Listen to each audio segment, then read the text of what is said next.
To burning topic. Current తీగ చూడ్డానికి సన్నగానే ఉంటది, కానీ ముట్టుకుంటేనే దాని షాక్కు దిమ్మ తిరిగి బొమ్మ కనిపించేది. ఇప్పుడు తెలంగాణలోనూ కరెంట్ ఎపిసోడ్ కాక పుట్టిస్తోంది. అదెలాగో చూద్దాం ఇవాల్టి బర్నింగ్ టాపిక్ లో హాట్ గా.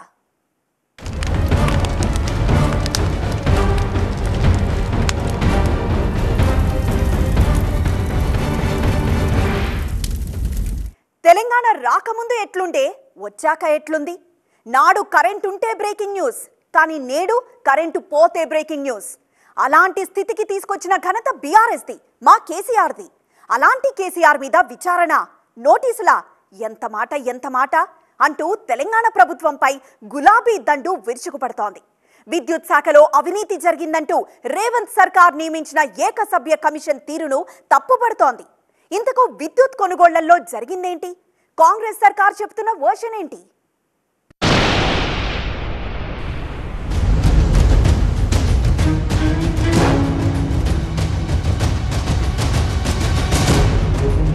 తెలంగాణలో పవర్ఫుల్ యుద్ధం జరుగుతోంది. మరి ఈ యుద్ధంలో ఎవరు ఓడుతారో గెలుస్తారన్నది పక్కన పెడితే రాజకీయంగా మాత్రం మంటలు పుట్టిస్తోంది. ఎన్నికల హడావుడి ముగియడంతో గత ప్రభుత్వం హయాంలో జరిగిన పథకాలు, పనులు, ప్రాజెక్టులపై రేవంత్ సర్కార్ ఫోకస్ పెట్టింది. కాళేశ్వరం ప్రాజెక్ట్, గొర్రెల స్కామ్, ఫోన్ ట్యాపింగ్ తో పాటు విద్యుత్ కొనుగోళ్ల వ్యవహారాలపై విచారణ వేగవంతం చేసింది. ఇందులో భాగంగా భద్రాద్రి, యాదాద్రి, ఛత్తీస్గఢ్ విద్యుత్ కొనుగోలు విషయంలో విచారణకు ఏకసభ్య కమిషన్ను నియమించింది. బీఆర్ఎస్ ప్రభుత్వ హయాంలో విద్యుత్ కొనుగోలు ఒప్పందం, విద్యుత్ కేంద్రాల నిర్మాణాలపై విచారణ చేపట్టిన జస్టిస్ నరసింహారెడ్డి కమిషన్ మాజీ సీఎం కేసీఆర్ కు నోటీసులు ఇవ్వడం తెలంగాణలో సంచలనమైంది. నోటీసులే సంచలనమైతే కమిషన్ విచారణ నిష్పక్షపాతంగా లేదంటూ 12 పేజీల లేఖ రాయడం అతిపెద్ద సంచలనమైంది. చట్టవిరుద్ధంగా విచారణ ప్రారంభించారంటూ జస్టిస్ నరసింహారెడ్డి కమిషన్ పై లేఖలో మండిపడ్డం ఇప్పుడు రాజకీయంగా సెగలు రేపుతోంది. మరోవైపు కేసీఆర్ లేఖపై పొలిటికల్ డైలాగ్స్ డైనమైట్లా పేలుతున్నాయి.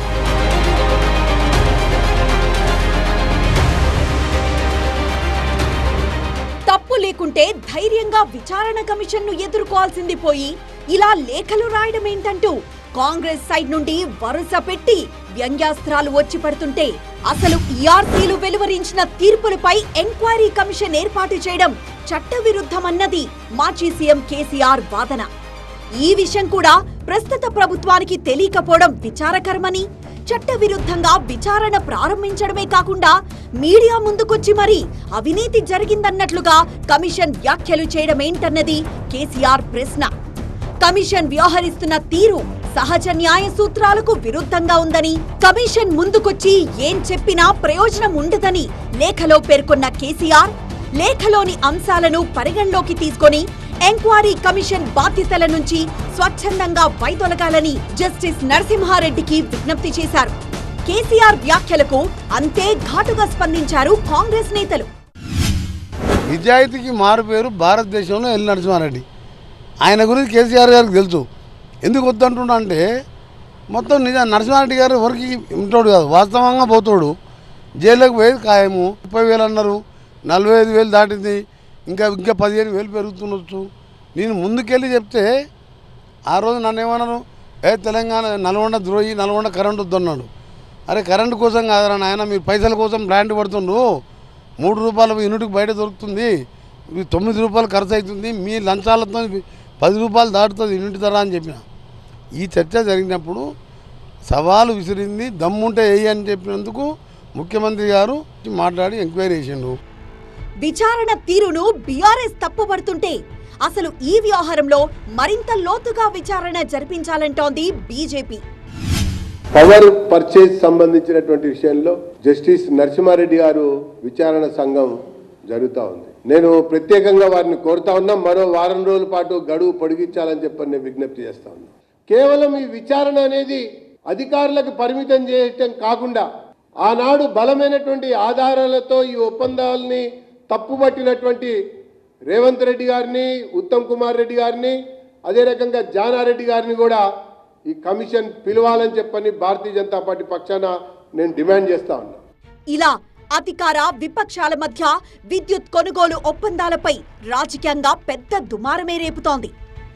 మామూలుగా అధికార పగ్గాలు చేపట్టినప్పటి నుంచే రేవంత్ సర్కార్ విద్యుత్ శాఖపై సీరియస్ గా ఉంది. విద్యుత్ సంస్థల అప్పులు 81,516 కోట్ల రూపాయలు పేరుకుపోయాయని, ఇవి కాకుండా డిస్కంల నష్టాలు 62,461 కోట్లని రేవంత్ ప్రభుత్వం ప్రకటించింది కూడా. గత ప్రభుత్వం ఆర్థిక క్రమశిక్షణను పాటించలేదని, డిస్కంలు అప్పుల ఊబిలో కూరుకుపోయాయంటూ ఆందోళన వ్యక్తం చేసింది. అంతేకాదు, రాష్ట్రంలో విద్యుత్ రంగ పరిస్థితిపై అసెంబ్లీలో శ్వేతపత్రం కూడా విడుదల చేసింది. ఇందులో భాగంగా విద్యుత్ కొనుగోళ్ల వ్యవహారంపై విచారణకు ఆదేశించింది. ఇందుకోసం జస్టిస్ నరసింహారెడ్డి కమిషన్ను ఏర్పాటు చేసింది. దీనిపై విచారణ చేపట్టిన కమిషన్ మాజీ ముఖ్యమంత్రి కేసీఆర్ కు నోటీసులు ఇచ్చింది. బీఆర్ఎస్ ప్రభుత్వ హయాంలో ఛత్తీస్గఢ్ తో జరిగిన విద్యుత్ ఒప్పందాలపై వివరణ ఇవ్వాలని ఆ నోటీసుల్లో కమిషన్ కోరింది. ఈ మూడు కూడా టెండర్ ప్రక్రియ లేకుండా డైరెక్ట్ నెగోషియేషన్ ద్వారా ఇచ్చినాయి. అయితే అందరికి లెటర్ రాసి దాదాపు 25 మందిని ఐడెంటిఫై చేసినాము. ఈ ప్రక్రియలో అధికారులు కానీ అనధికారులు కానీ వాళ్ళందరికీ అందరూ కూడా వారు జవాబులు ఇచ్చినారు. ఒక మాజీ ముఖ్యమంత్రి చంద్రశేఖరరావు గారు జూలై ఎండింగ్ వరకు టైం అడిగినారు. అయితే మేము వాళ్లకు లెటర్ రాస్తూ మ్యాక్సిమం జూన్ 15 వరకు ఇవ్వండి, మాకు టైం లిమిటెడ్ ఉందని. ముఖ్యంగా Yadadri power plant, Bhadradri power plant నిర్మాణాల్లోనూ ఛత్తీస్గఢ్ తో చేసుకున్న 1000 మెగావాట్ల విద్యుత్ ఒప్పందంపై అవకతవకలు జరిగినట్లు కాంగ్రెస్ ప్రభుత్వం అనుమానిస్తోంది. భద్రాద్రి ప్లాంట్ నిర్మాణంతో 10,000 కోట్ల నష్టం వచ్చిందన్నది రేవంత్ సర్కార్ వాదన. 1,080 మెగావాట్ల సామర్థ్యంతో గుజరాత్లో నిర్మించాల్సిన ప్రాజెక్టును తెలంగాణకు తీసుకొచ్చి భారీ అక్రమాలకు పాల్పడ్డారని సీఎం రేవంత్ ప్రధాన ఆరోపణ. 2011-12లోనే సబ్ క్రిటికల్ టెక్నాలజీతో నిర్మించిన ప్రాజెక్టులు మూసేసి సూపర్ క్రిటికల్ టెక్నాలజీతో కట్టమని కేంద్రం ఆదేశించిందని, అయినా అది పట్టించుకోలేదంటోంది కాంగ్రెస్. సబ్ క్రిటికల్ టెక్నాలజీకి కాలం చెల్లిందని, వాటితో కాలుష్యం వస్తుందని, ఉత్పత్తి సామర్థ్యం తగ్గుతుందని చెప్పినా వాటిని నాటి ప్రభుత్వం పెడచెవిన పెట్టిందంటోంది కాంగ్రెస్ ప్రభుత్వం. ఆ ప్రాజెక్టును 2 ఏళ్లలో పూర్తి చేస్తామని చెప్పి 7 ఏళ్లైనా పూర్తి చేయలేదని, ప్రతి మెగావాట్కు 6,75,00,000 ఖర్చు చేస్తున్నామని ప్రకటించారని, టెండర్ల కాలం వృధా అవుతుందని చెప్పి రైతులు ప్రజల సెంటిమెంట్ అడ్డం పెట్టుకుని 6.75 కోట్ల మెగావాట్కు భద్రాద్రి పవర్ ప్లాంట్ కొనుగోలు చేశారని, కానీ చివరకు మెగావాట్కు 9.75 కోట్లు ఖర్చు చేశారని, అందుకే దీనిపై సమగ్ర విచారణ అవసరమంటోంది కాంగ్రెస్ సర్కార్. ఇవాళ భద్రాద్రి కానీ యాదాద్రి పవర్ ప్లాంటు ఎన్నో అవకతవలకు గురైనాయి. దాని మీద కమిషన్ వేసి దానిలో క్షుణ్ణంగా ఏ మేరకు దాన్ని సద్వినియోగం చేసుకోవచ్చు, ఏ మేరకు నిధులు దోపిడైందని చెప్పి ఒక కమిషన్ వేస్తే కమిషన్ ఒక గౌరవ మాజీ ముఖ్యమంత్రి తప్పుపడడం ఇవాళ తెలంగాణ ప్రజలు గమనిస్తున్నారు. ఇంకా ఆయన అసత్య ప్రచారాలు చేస్తున్నాడు. విద్యుత్ శాఖకు ఉన్నంత మంత్రి జగదీశ్వర్ రెడ్డి గారు ఎన్ని కుంభకోణాలు చేసిండు, ఏ స్థాయిలో ఉన్న జగదీశ్వర్ రెడ్డి ఎన్ని వేల కోట్లకు ఎదిగిండు. ఇక 2015లో ప్రారంభించిన యాదాద్రి పవర్ ప్లాంట్ ఇంకా నిర్మాణం పూర్తి కాలేదు. యాదాద్రి ప్లాంట్ నిర్మాణంపై ఆలస్యానికి గత ప్రభుత్వ నిర్లక్ష్యమే కారణమంటోంది కాంగ్రెస్.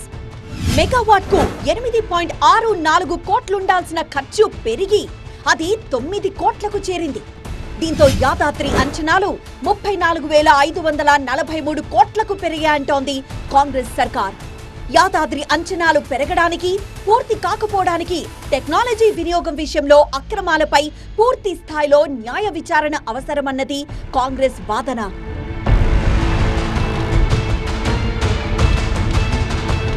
తెలంగాణలో ప్రైవేట్ రంగంలో మాత్రమే విద్యుత్ ఉత్పత్తి పెరిగిందని, ఇతర రాష్ట్రాల నుంచి కొనుగోళ్లు, సోలార్ ఉత్పత్తి మాత్రమే పెరిగిందన్నారు. భద్రాద్రికి కాలం చెల్లిన టెక్నాలజీ వాడితే 35,000 కోట్లతో ఖర్చు చేసిన యాదాద్రిలో 1 మెగావాట్ కూడా ఇంకా ఉత్పత్తి చేయలేదని కాంగ్రెస్ మండిపడుతోంది. మరోవైపు విద్యుత్ సరఫరాపై సబ్స్టేషన్లో లాగ్ బుక్లు కూడా మాయం చేశారని, ఇదంతా బయటికి లాగాలన్నదే తమ ప్రయత్నమని, ఇందులో ఎలాంటి రాజకీయ కక్ష లేదన్నది కాంగ్రెస్ సర్కార్ ఇస్తున్న వివరణ.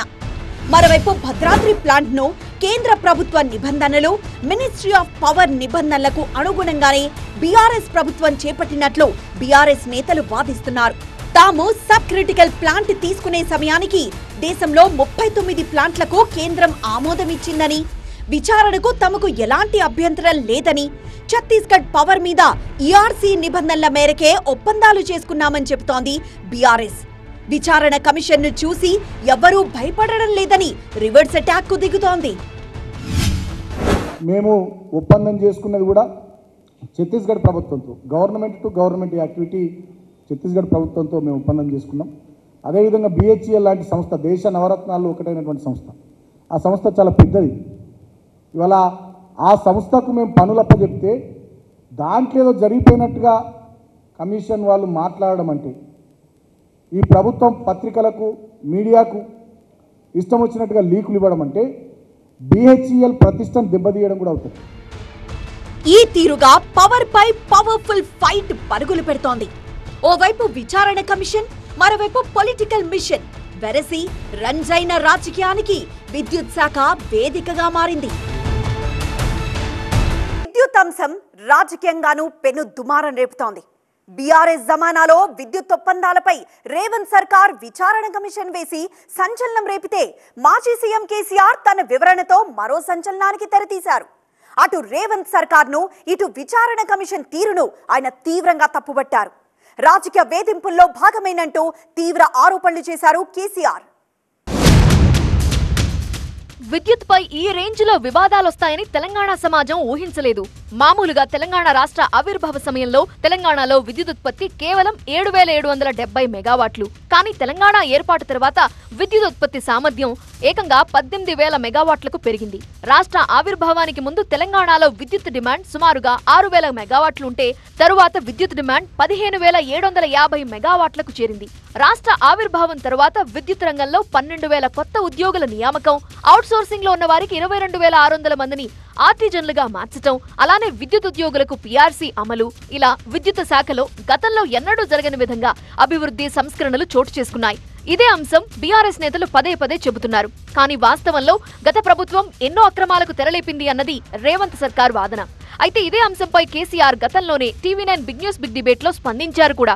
తమ హయాంలో ఎక్కువ రేట్లు పెట్టి కొనుగోలు చేయలేదని, 13 రూపాయలకు యూనిట్ కొన్నామని దుష్ప్రచారం చేశారని, కానీ తాము కేవలం 3 రూపాయల 90 పైసలకే కొనుగోలు చేశామన్నది కేసీఆర్ మాట.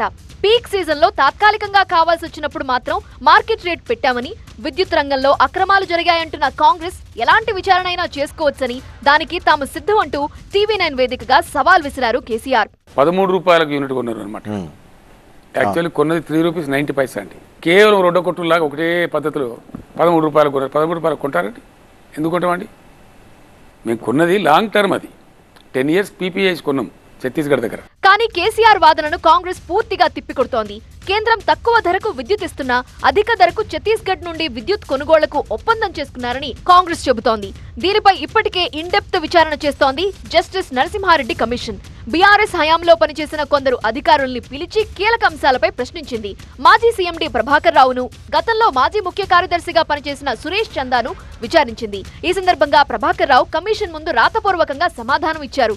ఇదిలా ఉండగా తాను కొద్ది కాలమే ఆ శాఖకు కార్యదర్శిగా ఉన్నానని, తన హయాంలో ఎలాంటి ఒప్పందాలు జరగలేదని సురేష్ చందా కమిషన్ కు వివరణ ఇచ్చినట్టు సమాచారం. దాదాపు 25 మందిని ఐడెంటిఫై చేసినాము. ఈ ప్రక్రియలో నిర్ణయం తీసుకున్న అధికారులు కానీ లేకుంటే అనధికారులు కానీ వాళ్ళందరికీ అందరూ కూడా వారు జవాబులు ఇచ్చినారు. ఒక మాజీ ముఖ్యమంత్రి చంద్రశేఖరరావు గారు జూలై ఎండింగ్ వరకు టైం అడిగినారు. అయితే మేము వాళ్లకు లెటర్ రాస్తూ మ్యాక్సిమం June 15th వరకు ఇవ్వండి, మాకు టైం లిమిటెడ్ ఉందని ఇంకొక అధికారి కూడా రావాలి. అయితే జస్టిస్ నరసింహారెడ్డి మాటలు తనను ఎంతో బాధించాయంటున్న కేసీఆర్ జూన్ 15లోగా తన అభిప్రాయాలు పంపుదామని అనుకున్నా ఈలోపే ఎంక్వైరీ కమిషన్ సంప్రదాయాలకు విరుద్ధంగా మీడియా ముందు తన పేరు ప్రస్తావించడం తప్పని కమిషన్ కు రాసిన లేఖలో పేర్కొన్నారు కేసీఆర్.